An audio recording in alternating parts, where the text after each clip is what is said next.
Hello and welcome to vlog number 28 with the MATT FRAZIER Vlog Experience, coming to you live from Boston, Massachusetts in my kitchen. Thanks for joining me. We have a lot to talk about today, so let's just get right down to it. But first, I just want to show you guys, look, part of this whole thing is you guys getting to know me a little bit and hopefully someday me getting to know you. Because I want to meet and greet and get to know the people that are actually watching these vlogs, all 46 of you. So, a little bit about me when I'm not doing these vlogs. Something that I enjoy doing is cooking. I like to cook. And I want you guys to take a look at what is going to be cooking in my oven pretty soon. Take a look at this bad boy. Can you see that? That right there is a big piece of loin pork. I think it might have been the shoulder. I don't know. But that's going to get dry rub, crusted all over it. I'm going to slow roast it in the oven at 250 degrees. And after about 4 hours, I'm going to let that sit. And that's going to come out with a crispy skin on it. And the meat is going to be so tender, you can just pull it apart. You're not even going to need a fork and knife for this thing. It's going to be awesome. So, that's something that I like to do. What hobbies do you guys have? You know, when you get to your 30s, you got to think of things other to do than drink beers and chase girls in bars. So, a couple of years ago, I took up cooking. I love it. Just call me Martha Stewart. So, it's good to have you here. We have a lot to talk about today. I'm just drinking a cup of coffee and having a conversation with me, myself, and I for the benefit of you viewers, all 46 of you. We've been covering a lot of topics recently, and we're going to continue with that trend. So there's a lot I want to talk about today. First and foremost, Spider-Man. Spider-Man is going to be making his long-awaited return in Captain America: Civil War. And I, for one, am excited to see how that plays out. I was recently reading an article on Yahoo that had some not-so-great news, in my opinion, because I love this actor. And his name is, you guys know him as Beetlejuice. He was Michael Keaton. I think Michael Keaton is one of the best actors in Hollywood. This guy, if you haven't seen the movie Birdman, it's a great movie. And it's definitely worth checking out. It's a deep movie. It's got some great acting. And it's shot in such a way that it makes it a very unique movie that you don't normally see in Hollywood. So it was a very well done, very intelligent, thought-provoking, dark comedy. And Michael Keaton just nailed his part. And I believe he won an Academy Award for this performance, and rightfully so. He was awesome. So Michael Keaton was in negotiations with, I believe I don't know if it's Sony or Disney that owns the rights to Spider-Man now. It's putting out the Spider-Man movies. And I don't want to give the wrong answer, but he was in contract negotiations with one of those two companies to play the villain in the upcoming Spider-Man movie. And unfortunately, those contract negotiations fell through. And I've read, the rumor going around is that the villain in this upcoming Spider-Man movie is going to be the Vulture. So can you picture Michael Keaton as the Vulture? I think that would have been awesome. I think he would have been a great Vulture. The other guy that I thought that would have been could have been good as the Vulture was John Malkovich. I don't think that movie ever went. I don't think that's ever going to happen, though. So that's that. But So also I read that Marissa Tomei, and if you don't know who Marissa Tomei is, then stop watching this vlog and go jump off a bridge. No, seriously, jump off a bridge. How do you not know who Marissa Tomei is? She's gorgeous, she's beautiful, she's sexy, she's talented, she's intelligent. She is making me feel very old right now because apparently she's going to play the role of Aunt May, Peter Parker's great aunt, who's like a grandma. The last two actresses to play Peter Parker's Aunt May, one of them I think is dead. The other one, I forgot her name, but she's been in a bunch of 80s movies, and she's a talented actress. But man, that's a part for a 60-plus-year-old lady. And Marissa Tomei's gonna play her now? Oh, come on. Really? You guys are making me feel ancient over here.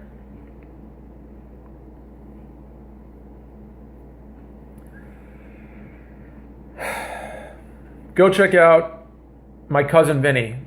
Get it on Netflix. Watch it. It came out in the early 90s. It's got Joe Pesci in it.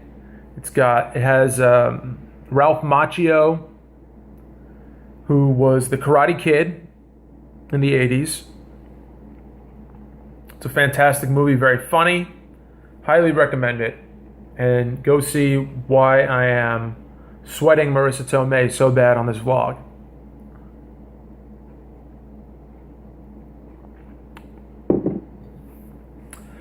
So, another thing I want to talk about today, and look, I know I'm late to the party, and I'm going to fix that in the future. When news comes out, I am going to report on it as it comes out.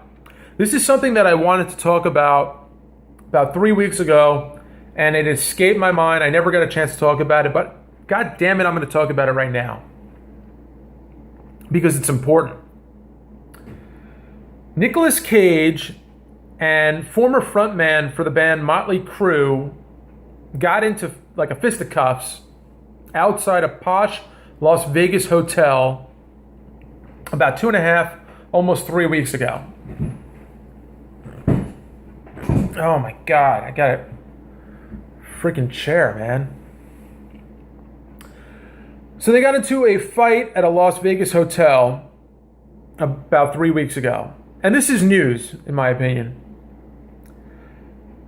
What had ended up happening was, or has been alleged to have happened,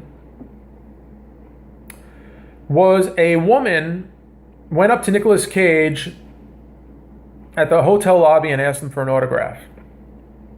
And Motley Crue frontman Vince Neil was so butthurt by the idea that she walked by him in order to get to Nicolas Cage to get that autograph that he thought it was a good idea at that moment to grab this woman by the hair and snatch her down to the hotel lobby floor and slam her to the floor. He thought it was a good idea at the time. So Nicolas Cage, saw this, and this melee kind of made its way outside of the hotel lobby and outside into, I think it might have been like 4 in the afternoon, and onto like this boulevard right outside of the hotel lobby. And so Nicolas Cage and Vince Neil are going at it, and you see Nicolas Cage, just start yelling, "This shit stops now!" And he's all fired up. And he grabs Vince Neil by the back of the head and by the back of the arm. And he brings him in. And who knows what's going to happen in the next moment. And then Nicolas Cage brings him in closer and whispers in his ear, "I love you, man." And hotel security is around them, and they're like, "Yo, guys, whoa, what are you doing? Stop. Stop everything! Easy, easy! And Nicolas Cage is in Vince Neil's ear again, and he whispers, I love you, man. Now, if that doesn't calm you while you're fired up, then I don't know what will. When Nicolas Cage grabs you by the back of the head and by the back of the arm and brings you into his bosom and whispers in your ear, I love you, man. If that doesn't calm you down, then I don't know what will.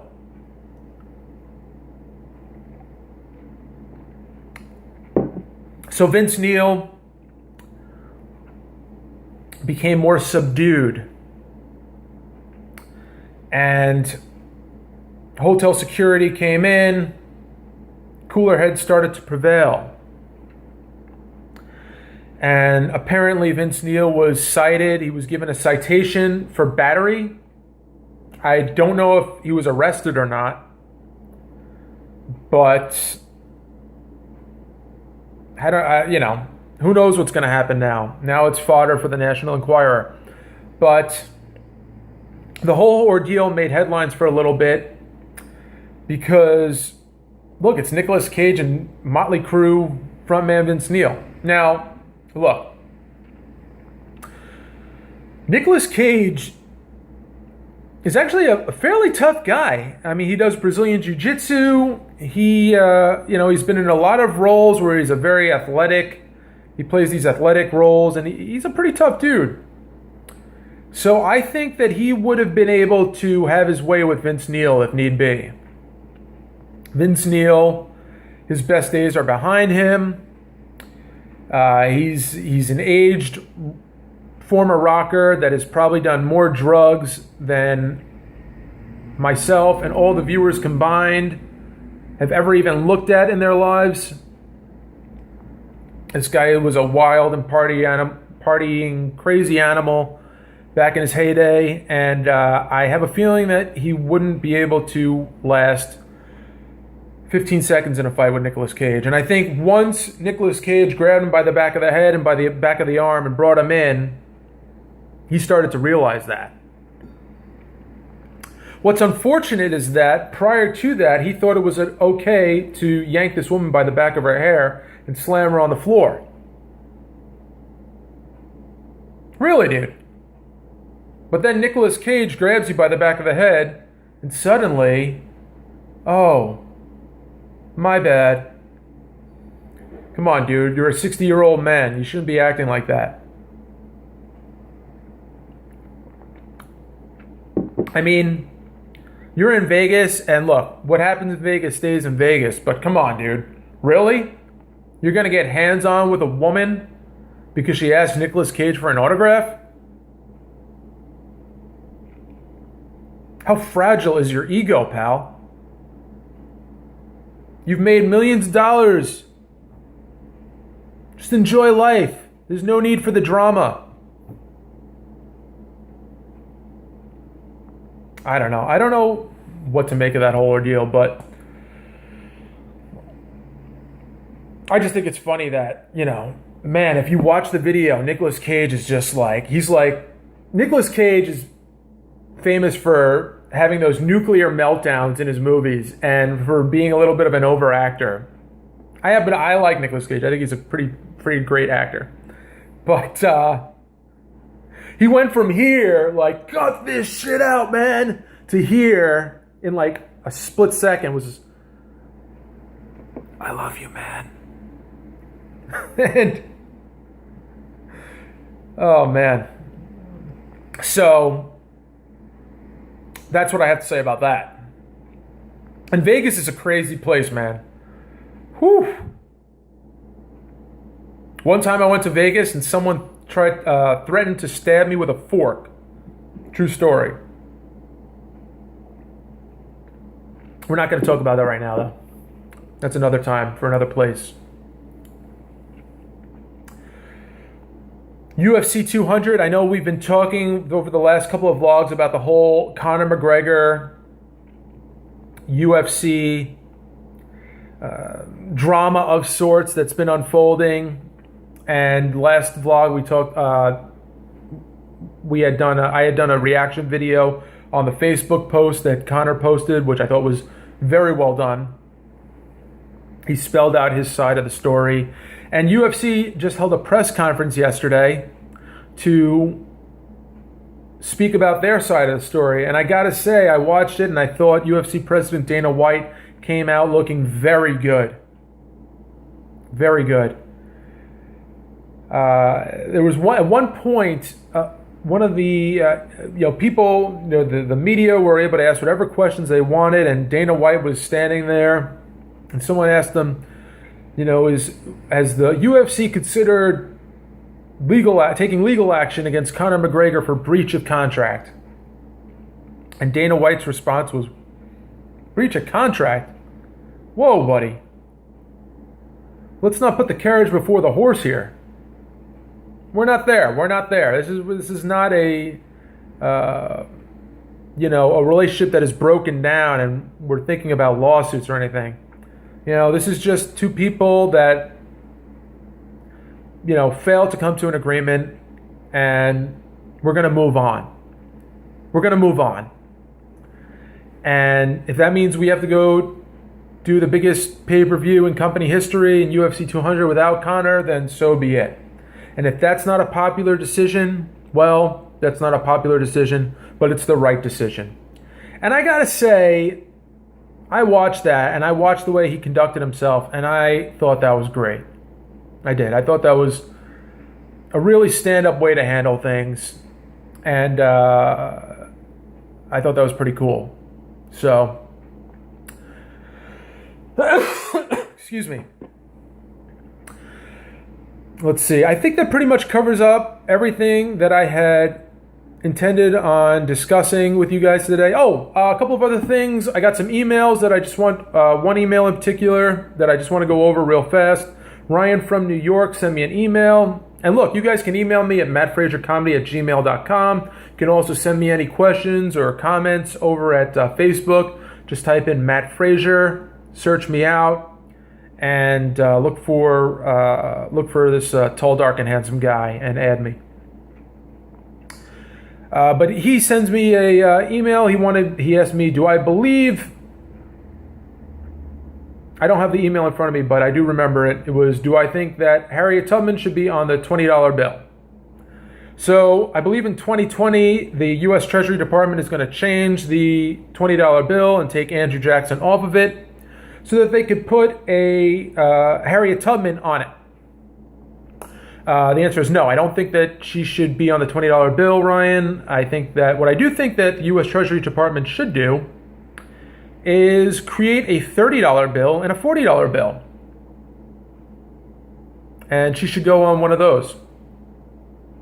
So I hope that answers your question. And if you have any more for me, I generally will answer anything I get, unless it is so completely asinine and so ridiculous that I'm embarrassed that you even thought of asking me the question. So with that said, I think that covers up everything. And please subscribe to the YouTube channel and keep an eye out for my Twitter. And have a great day. Talk to you.